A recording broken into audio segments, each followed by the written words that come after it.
तो देखिए कि विधानसभा चुनाव 2025 का हुआ और जैसा रिजल्ट आया उसको देखने के बाद जो है वो सबके होश उड़ गए। और होश इसलिए भी उड़ गए क्योंकि हमको नहीं लगता है कि एनडीए के लोगों को भी इतना उम्मीद होगा कि इतना ज़्यादा माने 200 पार चला जाएगा।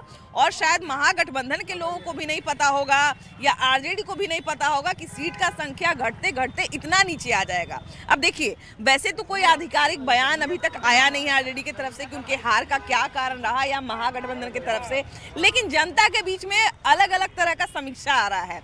वो सब समीक्षा को हम भी सुन रहे हैं, लगातार सोशल मीडिया पर भी हम लोग अपनी नज़र बनाए हुए हैं कि क्या क्या बात चल रहा है।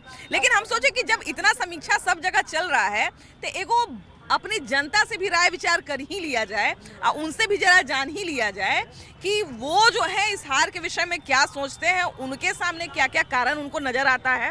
एगो दीदी है, पूजा करके भी निकली है, तो देखिए इनका डलिया भी रोक लिए, इनको भी रोक लिए हैं। हम बोले जरा बतिया लीजिए, उसके बाद जाइएगा। काहे कि महिलाओं का जो है वो जीत में बड़ा हाथ बताया जा रहा है। इस बार महिलाएं बिहार की खूब जम के वोट दी है ना? दी है, वोट तो दी है। हाँ। अच्छा, तो ये बताइए कि एनडीए का सरकार अभी बनने जा रहा है, एनडीए जीत गया, महागठबंधन हार गया, क्या लगता है वो लोग काहे हार गए? हार गए तो ऐसा कुछ काम किए नहीं है वो। काम तो कुछ किए नहीं है, काम तो हमारे नीतीश जी ही किए हैं। बीजेपी मिलकर जो किए हैं सो तो हमारे नीतीश जी ही किए हैं। और सरकार भी तो बनेगी नीतीश जी की ही बनेगी। तो जैसे वो लोग भी कह रहे थे, जैसे आप लोग महिला हैं, माई बहन मान योजना, तो कौन योजना, तो वैसे का वो जो बोल रहे थे कि हम हर घर में सरकारी नौकरी देंगे, हर एक घर में सरकारी नौकरी देंगे, तो क्या आपको लग रहा है कि उतना बजट था सरकार के घर में? अरे बाप रे, नहीं था। वैसा तो सरकार के घर में बजट था नहीं। ये तो सब झूठ का था बोल वाला। सारे लोग कह रहे हैं कि वोट चोरी करके जीत गए हैं लोग, बेईमानी करके। नहीं, चोरी करके कैसे जीतेंगे? चोरी करके तो नहीं जीते हैं। ये तो बात मैं मानती हूँ, चोरी करके तो नहीं जीते हैं। ये उनका हारने का कुछ कारण भी हो गया था। वो बता रहे थे कि मैं हर एक घर में सरकारी नौकरी दूंगा। तो सरकारी नौकरी क्या हर घर में उनका बजट है देने का?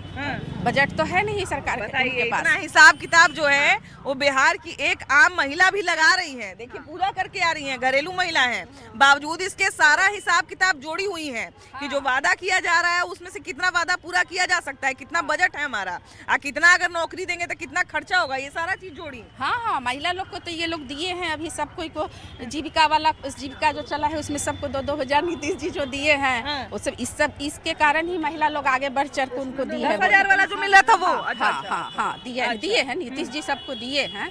लेकिन आपको क्या लगता है क्या कारण रहा कि इतना मजबूती से शिकस्त मिल गया बिहार में इन लोगों को? देखिए, सबसे पहले कि इसमें महिलाओं की भागीदारी बहुत बड़ी रही है इस बार, ठीक है।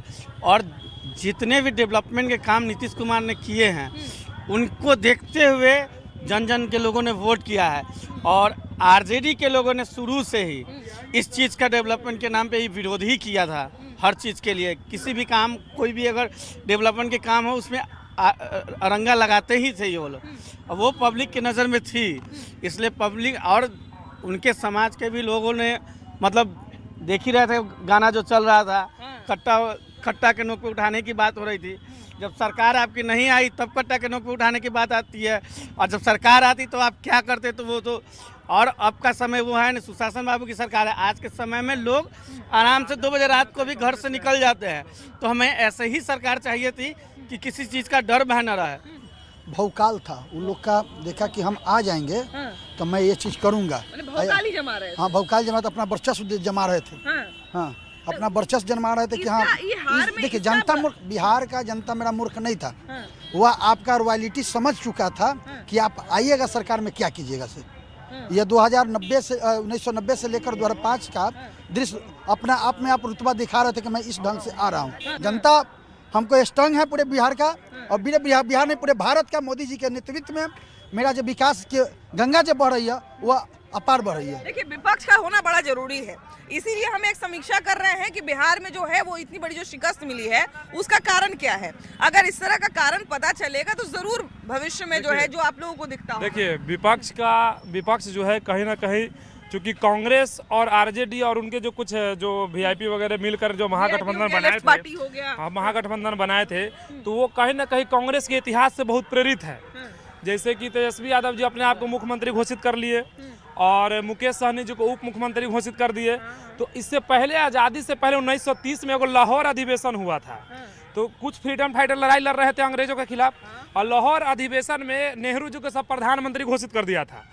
उसके बाद जब अंग्रेज को मालूम चला करे आज़ादी दिए नहीं, ऐसा प्रधानमंत्री बन गया, तो जाकर पिटाई उटाई किया, नेहरू जी लोग सब भागे दुम दबा के, तो फिर 17 साल हमारी आज़ादी की लड़ाई और 17 साल खींच गई। वही तेजस्वी यादव उन्हीं लाहौर अधिवेशन से प्रेरित है। चुनाव हुआ नहीं, वोट गिरा नहीं, अपने को मुख्यमंत्री और उसको उप मुख्यमंत्री, मतलब एक्स्ट्रा एफर्ट अपने आप को फुल कॉन्फिडेंस में ले लिए। पहली बात तो ये उनका जवाब हो गया मुख्यमंत्री या जो उप मुख्यमंत्री बने से हो। दूसरा जो विकास का बात है, विकास जो कहीं ना कहीं जब 2014 में केंद्र में मोदी जी आए तो सबसे पहला उन्होंने काम किया कि जनता से डायरेक्ट कनेक्टिविटी हो, क्योंकि वो राजीव गांधी जी का भाषण मोदी जी बराबर कहीं ना कहीं चर्चा करते हैं, और उनको ये बात मालूम था कि जब 1 रुपया जाता है केंद्र से तो 10 पैसा पहुंचता है जनता के पास।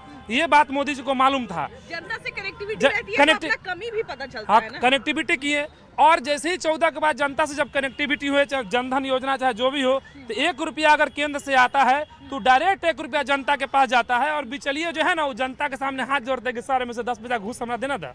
ये बात होता है, यानी कि जनता मालिक हो गई, जनता सर्वोपरि हो गई। इसी बात को जनता समझती है। सबसे पहले तो मैं आपका चैनल का बहुत सारा धन्यवाद देना चाहता हूँ। और एमआई समीकरण इस बार उनका काम नहीं का है। एमआई समीकरण एमडी युवा महिला हो गए हैं, इसलिए उनका काम नहीं है। सारा वोट एनडीए के ही गया है। अच्छा, क्या कहते हैं हार का सबसे बड़ा, उनके हार का सबसे बड़ा कारण क्या है? सबसे बड़ा उनका हार के कारण है मुकेश सहनी जी। मुकेश सहनी क्या है? मुकेश सहनी क्यों रहे? मुकेश सहनी वो इतना कॉन्फिडेंस में आ गए कि पहले ही बोलते ही रहे, इसके कारण है। मुकेश सहनी बोले कोई बोलते ही रहे, जनता ने कहा हाँ रे हम बोल भाई। तो ये हो जाता है कभी कभी नेताओं के साथ। आप कैसी हैं? जी मैं ठीक हूँ। वोट दी कि नहीं? जी मैंने वोट दिया। वोट दे दी, रिजल्ट भी आ गया। रिजल्ट मन लायक आया कि नहीं आपके? मतलब एज ए यूथ और एज ए वुमेन हम लोग चाह रहे थे कि इस बार नौकरी वाले सरकार आए जो हम लोगों को नौकरी दे। नीतीश जी की बहुत बड़ी भूमिका है, तो कहीं ना कहीं महिलाएं खुद को नीतीश जी के सामने खुद को सुरक्षित पाती हैं। अच्छा, महागठबंधन के हार का या इतने बड़े हार का, बड़ा हार इसको कह सकते हैं क्योंकि एकदम ही 24 सीट पे आ गया है आरजेडी, जो बिहार की कहा जाए कि एक बहुत बड़ी पार्टी मानी जाती है, 24 सीट पे आ गई। महागठबंधन का सीट इतना कम गया, उनकी हार का क्या लगता है? समीक्षा हम लोग कर रहे हैं कि उनके हार का क्या क्या कारण हो सकता है। एक महिला होने के नाते आपको क्या लगता है उनकी हार का सबसे बड़ा कारण क्या रहा? उनके हार का कारण तो मुझे नहीं दिख रहा, लेकिन नीतीश जी की जीत का कारण बहुत सारा दिख रहा है। और जब नीतीश जी जीतेंगे तो ऑफ कोर्स सामने वाली पार्टियां हारेंगी। और ये जो पूरा का पूरा जो एनडीए को जो इतना मैंडेट मिला, मैं देख पा रही हूँ कि इसमें मोदी जी का कोई रोल नहीं है या बीजेपी का कोई रोल नहीं है। ये बड़ा जो मैंडेट मिला ये नीतीश जी के चेहरे पे मिला, और ये जो मैंडेट है महिलाओं ने उनको मैंडेट दिया है। तो नीतीश कुमार के जीतने का बहुत सारा कारण लोग बता रहे हैं, लेकिन महागठबंधन के हारने का भी कारण पता होना चाहिए ताकि उन तक भी ये पहुंचे कि हमने क्या क्या गलती की। सबसे पहले तो हमारे देश के यशस्वी प्रधानमंत्री को गाली देना उनको बहुत महंगा पड़ गया। लेकिन इस बात का बड़ा मजाक उड़ा था। बिहार को थोड़ा इलाज का जरूरत था, जैसे हॉस्पिटल में इलाज होता है ना उसका। तब पहला ट्रीटमेंट चला नीतीश जी क्या 125 यूनिट दी बिजली फ्री। दूसरा क्या किया उसके साथ चला क्या चीज, जब भी कोई दवा चलता है उसके साथ पैरासीटामोल के साथ मतलब कि एंटीबायोटिक भी दिया जाता है। एंटीबायोटिक का क्या काम किया, माई बहन योजना, तो नीतीश जी चला 10-10 हज़ार रुपया एंटीबायोटिक का। महिला रोजगार जी हाँ हाँ वही जो मुख्यमंत्री रोजगार योजना हुआ, ये एंटीबायोटिक का काम किया। तो दोनों मिला तो बुखार ठीक हो गया, तो पूरा से सरकार बन गया। आएगा ना सब पेंशन। ये लेकिन 10,000 से बहुत सारे लोगों को बुखार लग रहा है, कह रहे हैं कि 10,000 दे के ही खरीद लिए तो हम लोग क्या कर लेते। अच्छा खरीद लिए, इधर ये लोग भी खरीद लेते ना, ये लोग कहीं नहीं खरीदे। ये लोग 30,000 बोल रहे कि देवे करेंगे, तो सरकार आता तब ना खरीदते। अरे भाई आते तो बोले ना, तो इनका बात जुमला रह गया। लोग कहा कि ना ये कुछ देवे वाला ना हो, नीतीश कुमार तो सब दे लो। लेकिन कहीं ना कहीं 100% है ना दिमाग होता है जो अभी सत्ता में है। तो विपक्षी पार्टी का दिमाग काम करना बंद कर देता है? नहीं, विपक्षी पार्टी के दिमाग करना तो बंद नहीं करता है, लेकिन कहीं ना कहीं वो सत्ता से बाहर होता है ना। वो दिमाग सुनिए, वो तो दिमाग लगाया कि हम माई बहन योजना देंगे, दिया नहीं। विपक्षी पार्टी नहीं ना दिया, जो सत्ता में वो दे दिया क्योंकि वो सरकार में है। अभी विपक्षी पार्टी कह के नहीं दिया, क्या सरकार को पब्लिक को भरोसा थोड़ी रहेगा देगा कि नहीं देगा। और यहाँ पे तो मिल रहा है, जो आपको पल भर में मिलता है ना उसको याद रहता है, कल का दिया हुआ आप भूल जाते हैं। मतलब हम वर्तमान से मतलब ज्यादा रखते हैं। आपकी फ्रेंड, आपके दोस्त, अगर आप है आज हेल्प कर दिया ना, वो याद रखेंगे, कल आपको कितना किया आपको याद नहीं रहेगा। 10 को वादा कर दे, हमको थोड़ी उस पर विश्वास होगा, लेकिन हम उससे पहले से जो हमको किए हुए हैं हेल्प 2 रुपया का किए हुए हैं, तो उसका हम याद, आपको हमको 1000 का वादा कर दे, देगा कि नहीं देगा कोई पता है। हाँ, ये माइंड सेट है। ये अभी ये लोग 10,000 का जो योजना, मुख्यमंत्री योजना पे जो महिला योजना का, उस पे ये लोग ठिकरा फोड़ रहे हैं। अगर ये योजना नहीं रहती तो ये लोग ईवीएम पे ठिकरा फोड़ते हैं। अब ईवीएम पे ठिकरा फोड़ने के लिए इनके पास कुछ है नहीं, और ये लोग मानने के लिए भी तैयार नहीं होते हैं। तो अभी क्या है, ये लोग बोल रहे हैं कि नहीं, चुनाव के बीच में ये पैसा डाला है। ये योजना पहले से लागू था, तो वो चीज़ तो बंद नहीं किया जा सकता है ना, वो रेगुलर रहा। वो बंद भी हो जाता तो ये भी तो होता ना कि देखिए पहले से डाल दिए, अब जैसे ही चुनाव का समय आया तो रोक दिया। जी जी, सही बात है, सही बात है। महागठबंधन का हारने का कारण है सबसे बड़ा जातिवाद। वो जातिवाद सबसे पहले करते हैं। महागठबंधन में जातिवाद सबसे पहले होता है आगे। जो अभी आपके सामने देखिए भैया कह रहे हैं ना कि चुनाव आयोग में गड़बड़ी करके चुनाव आयोग, आप सुप्रीम कोर्ट के दरवाजा खटखटा सकते हैं। चुनाव आयोग को अपना से प्रधानमंत्री तो नहीं बनाते हैं, वो तो वहाँ का IAS अधिकारी बना रहता है ना।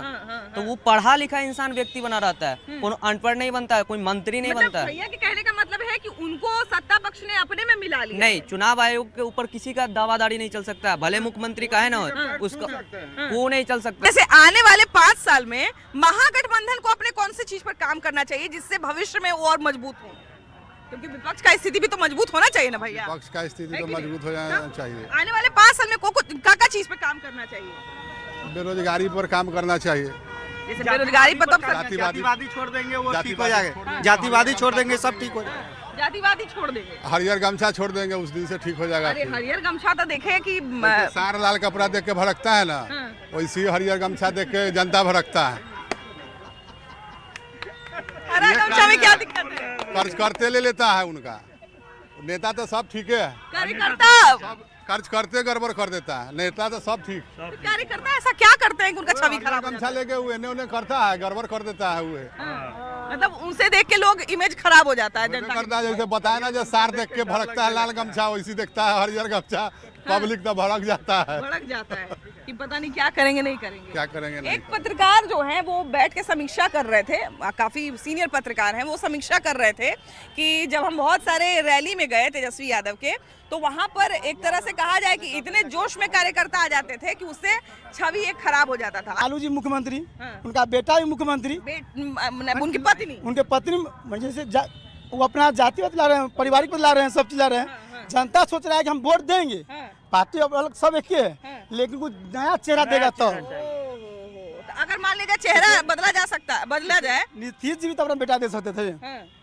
फिर भी अपना नहीं दे। अच्छा, जबकि हो रहा था कि उनका बेटा आएगा लेकिन नहीं आया। जैसे एक बाप के 4 बेटा रहता है तो बड़ा बेटा का उत्तराधिकार अधिकार मिलता है ना, और सब बेटा तो होशियार नहीं रहता है, उस लेवल पर नहीं रहता है, तो छोटे को अधिकार जमा लेता है। अब जैसे देखिए अभी उनके बड़े बेटे महुआ से चुनाव लड़े, बहुत चर्चा था, इवन हम भी गए थे, तो 80-90% लोग जो है तेज प्रताप यादव के फेवर में बोल रहे थे, लेकिन फिर भी तेज प्रताप यादव चुनाव हार गए, लेकिन फिर भी उनका उतना चर्चा नहीं हो रहा है। आप न्यूज में आए ना, तो बोली सबसे अच्छा भाभी जी का न्यूज बहुत पसंद आता है, आप आए तो हम आपको बड़ाई कर दी। यार भाभी जी का न्यूज तो न्यूज नहीं आता है तो उनको बोरिंग नहीं होता है। आप भी कुछ जनता हमें पूरा चाह रहा है, भाभी जी मैदान में है एग्जाम्पल देवेला मिल तो इसी दूसरा प्रश्न पूछेगा तो उनको भी साथ वही कहेगा, अरे आपका हकीकत चाहे होता है, कुछ छूट नहीं होता, कुछ साथ नहीं होता।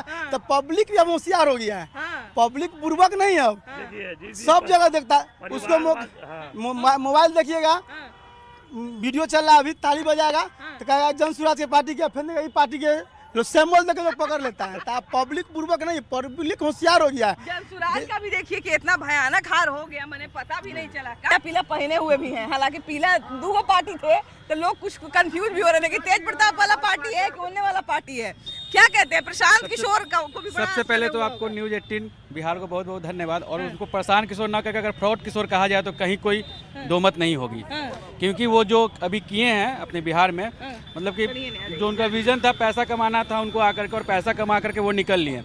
क्योंकि जितने भी कैंडिडेट को वो खड़ा किए यहाँ से, मतलब कि हाजीपुर का ही अगर बात हम करें तो यहाँ से 12 प्रत्याशी खड़े थे, 10 से 12 प्रत्याशी।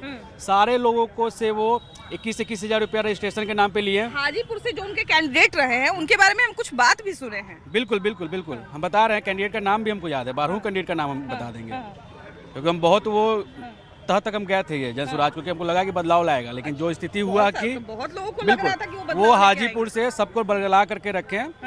एक तो सबसे पहले जयनाथ चौहान जी यहाँ पे अच्छे खासे वोट वो ला सकते थे, फिर कृष्णा सोनी एक हैं कैंडिडेट यहाँ के, वो लगभग 2.5 साल से जनसुराज के लिए काम किया, उनका 15 से 20 लाख रुपया भी खर्च हुआ। फिर उसके बाद एक सिद्धार्थ रंजन उर्फ निखिल आए थे, वो लगभग 2 मंथ पहले से अपना 5 लाख खर्च करके फील्डिंग कर रहे थे कि टिकट मिलेगा उनको, लेकिन ऐसा कुछ भी नहीं हुआ।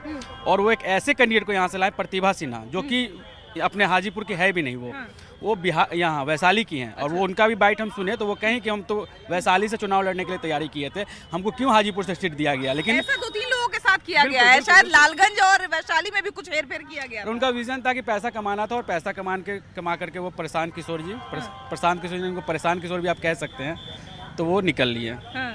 महागठबंधन क्या, क्योंकि देखिए कहा जाए कि वर्सेस तो वही थे, महागठबंधन इनकी प्रशांत किशोर की भी चर्चा हो रही थी, लेकिन इतनी ज़्यादा चर्चा मुख्यतः 2 ही लोगों की हो रही थी, एनडीए की और महागठबंधन की। एनडीए वर्सेस महागठबंधन पूरा तरह से चुनाव था।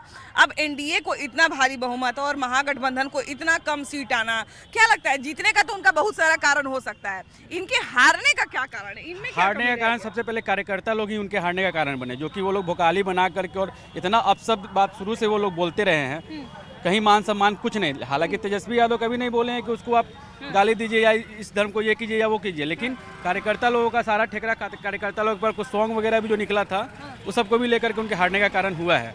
और जो भी उनके लोग, हाँ बिल्कुल, और यहाँ के भी जो उनके जो प्रत्याशी थे आरजेडी के, हाजीपुर से देव कुमार चौरसिया जी, वो पिछले 3 टर्म 4 टर्म से वो हारते आ रहे हैं। तो कहने का मतलब है कम से कम उनको विपक्ष में बने रहना है। जैसे अब बीजेपी के जो विधायक हैं वो कोई काम कराएं, रोड बनवाएं, तो कम से कम उस रोड का गुणवत्ता का जांच करने के लिए उनको हमेशा रखना चाहिए ना। और आप 6 मंथ पहले चुनाव में निकलिएगा, 4 साल 11 महीना 15 दिन आप नहीं दिखिएगा, और मात्र 15 दिन पहले आके हाथ जोड़िएगा कि हम भी प्रत्याशी हैं, तो ऐसे कैंडिडेट पे कभी जनता वो नहीं करेगी। आपको विपक्ष में ही बने रहना है। हम आए तब से बहुत सारे लोग बोल रहे हैं कि समर्थक ऐसा कर दिए, कार्यकर्ता ऐसा कर दिए, गाना ऐसा बना दिए, छवि ऐसा बना दिए।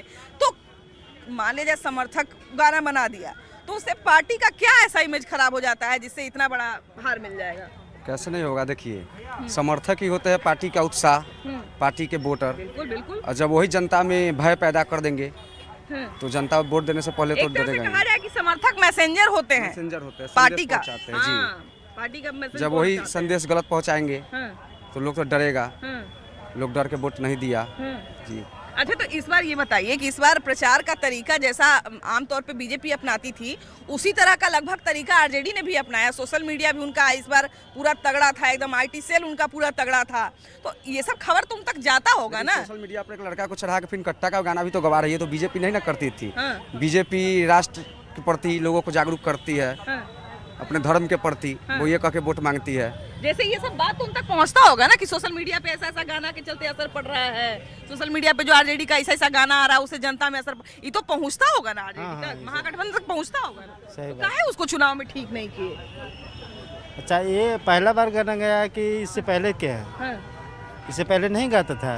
इससे पहले भी गाना आता था। तब इसका मतलब ये थोड़ा है कि जहाँ गाना के लिए ऐसे हो सकता है। एक बात बताइए, हम साल भर कितना पढ़ाई किए उससे क्या फर्क पड़ता है? हम परीक्षा में कैसा लिखे हैं उससे ना फर्क पड़ेगा।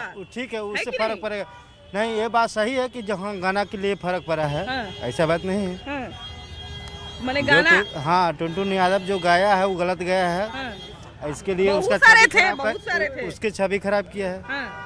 बहुत सारे लोग थे, है कि नहीं? सिर्फ एक गायक को नहीं कहा जा सकता है, बहुत सारे लोग थे। जरा इनसे बतियाते। अच्छा, देखिए कि अभी जो हम बात कर रहे थे, बार बार समर्थक की बात कर रहे थे, भैया फिर से कुछ बोलना चाह रहे हैं, सुन ही लेते हैं। क्या कहते हैं भैया, बताइए। कह रहे हैं कि एनडीए को जीत की बधाई, और जनता जिस सोच पे एनडीए को वोट दी है उस वोट पे वो उतरे सही।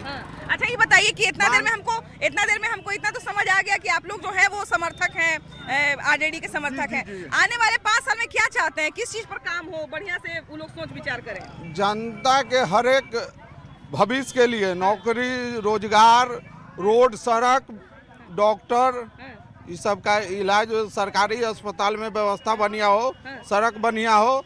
जो जनता जिस विश्वास पे एनडीए को जिताई है वो चीज जनता को सही दे। गजब है, देखिए इनको पूछ रहे हैं, इनको आरजेडी के बारे में बता रहे हैं, एनडीए के बारे में। कहाँ से भैया आप लोग? राघोपुर से। राघोपुर से, अरे भाई राघोपुर तो इस बार पूरा चर्चा में था, है ना? हारते जीत गए।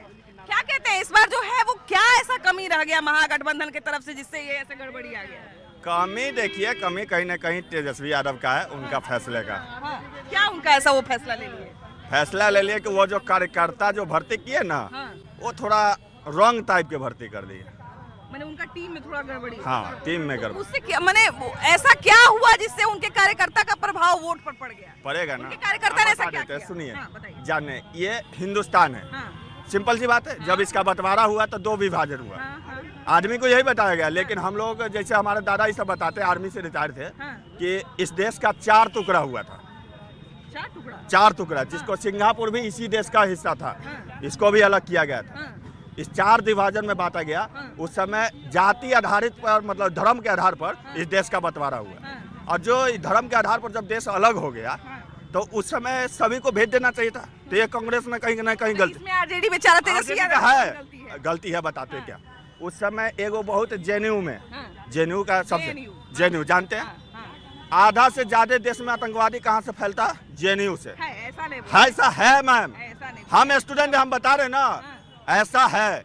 जिस देश में सलाम का मतलब क्या होता है, लाल सलाम और सतरंगी सलाम का मतलब क्या होता है, कोई हमारा ये समझा दे तो हम मान जाएंगे। लाल सलाम का मतलब तो लेफ्टिस्ट पार्टी यहाँ पे खतरे का निशान होता है, जान लीजिए। ये भी जानने वाली बात है। लाल सलाम का मतलब होता है कि आप खतरे के आदि में जा रहे हैं। तो आरजेडी के साथ है इसलिए उनको दिक्कत होगी। हाँ, दिक्कत। कांग्रेस को डुबाया कन्हैया कुमार ने। हाँ, जब कन्हैया कुमार जब कांग्रेस में आया ना, तो आज जैसे प्रियंका भारती कहती है बढ़िया ही नाम ले लिए। एक बात बताइए, 2 नाम का बड़ा प्रचार हो रहा था, प्रियंका भारती और कंचना यादव। 2 लोगों का कहा जा रहा है कि एगो संजय यादव। इन 3 लोग के बारे में कहा जा रहा है कि हारने में सबसे बड़ा हाथ इन्हीं तीनों का। हाँ, बताते इसमें हार। देखिए, संजय यादव को तो अंदर में तो है, वो पब्लिक मूवमेंट में नहीं आता था। अभी देखिए रोहिणी आचार्य के साथ जो हुआ उसमें संजय यादव का सबसे ज्यादा नाम आ रहा है कि वो पारिवारिक मेटर है, उसमें हम लोगों का दखल अंदाजी ठीक नहीं रहेगा। वो पारिवारिक मेटर है, उसको लालू जी अपने अंदर से सुधार करे तो ज्यादा बेहतर होगा। बिल्कुल। उसमें हम लोगों को पढ़ने की जरूरत नहीं। लेकिन तीनों के बारे में जरा बोलिए। लेकिन 2 का कमी है। उनका प्रवक्ता प्रियंका भारती, जो अपने आप को इतना न शिक्षा से अधीन कर लिया, शिक्षा हमेशा सवाल पूछता है, जवाब कभी नहीं देता, ये ध्यान रख लीजिए। जवाब भी तो देना चाहिए भैया, बढ़िया। वो कहाँ दिए? हमें एक भी वीडियो उनका दिखा दीजिए कि पब्लिक को संतुष्ट करने वाला जवाब हो। वो हमेशा दूसरे को नीचा और अपने आप को उससे भी नीचा दबाने का कोशिश किया है हर इंटरव्यू। उनको करना ये चाहिए कि अपने पार्टी का जितना हो सके मजबूत बनाने का बात बोले कि उनका पार्टी मजबूत हो। लेकिन जब हम उनके चर्चा में देखते थे कि जब वो बोलने लगती थी तो आरजेडी का कम चर्चा होता था, उन्हीं का चर्चा होता। अब वो ऐसा भाषण है। हाँ, यही हाल पार्टी के कारण बैठी हैं। आपको तो पता होगा ना कि आपके रिप्रेजेंट करते हैं। आप किसी भी पार्टी में भर्ती होते हैं, रिप्रेजेंट करते हैं। बड़ा आदमी थोड़ी हो जाएगा। तो सिंपल सी बात है, उन्होंने अपना नीचा तबका नीचा इतना न नीचे दिवा दिया। भाई पब्लिक है, एक सब जानती है, हमसे पूर्वक थोड़े ना बैठे हुए थे। एक प्रियंका भारती ने, आपको याद होगा आनंद मोहन के, याद होगा ना, जो कहा था कि 2% और 3% वाला क्या करेगा। तो उन्होंने भाषण में कहा था कि डिसाइड भी 3% वाला भी कर दे। एक भी यहाँ पब्लिक बैठा हुआ है कहेगा कि राजपूत क्या किया है इन लोगों के लिए। तो आज भी हम टाल ठोक के हमारे बाप दादा के जमीन पर इतने बसा रखे हैं कि आज भी मालिक कह के बात करता है, भले ही हम बेकारी के हाल में चलते नहीं है। कैसे नहीं? बिहार में सभी जातियां हैं और सभी, कोई ऐसा नहीं है कि किसी को अधिकार नहीं है। एक तरफा वोटिंग होना, ये समझ लीजिए। राजपूत के पीछे पीछे सब जाति चला गया। ऐसा नहीं बोलिए, सारे जाति का भाई समानता से रहने का बिहार में अधिकार है। सभी जाति जो है वो सम्माननीय है और जातिवाद का वोटर का तो इस बार असर देखने को मिला नहीं। जहां तक का चुनाव का रिजल्ट जैसा आया है, ऐसा है बिल्कुल नहीं देखने को मिला कि फलाना जाति ने जो है इसको वोट कर दिया, फलाना जाति ने, ऐसा बिल्कुल नहीं है। इस बार सारा समीकरण जो है वो धरा का धरा रह गया। तमाम जो कारण आप सुन लिए वो भी आप सुनवे कि क्या क्या कारण लोग बताए, प्रवक्ता, गाना, मैंने कार्यकर्ता, सबको सब लोग घेर लिए। जितना नाराजगी मैंने सब चीज को लोग मिला लिया, सब चीज को लोग घेर लिया। आपको क्या कारण लगता है जरूर बताइएगा। वीडियो जर्नलिस्ट सुबोध कुमार के साथ आपकी भाभी जी। Bye bye.